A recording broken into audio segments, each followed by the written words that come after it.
This is how to set service reminder of Nissan X-Trail e-Power or Hybrid 2023 model. First is ignition on, and then click this one to settings. Go to settings. Yep. And then press this OK, the center button, and then down.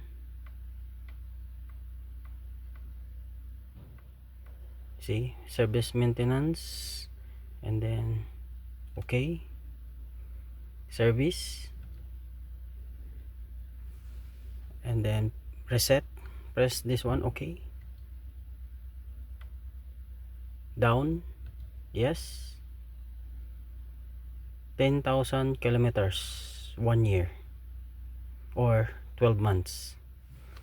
Okay, all goods. Thank you, and please subscribe my channel.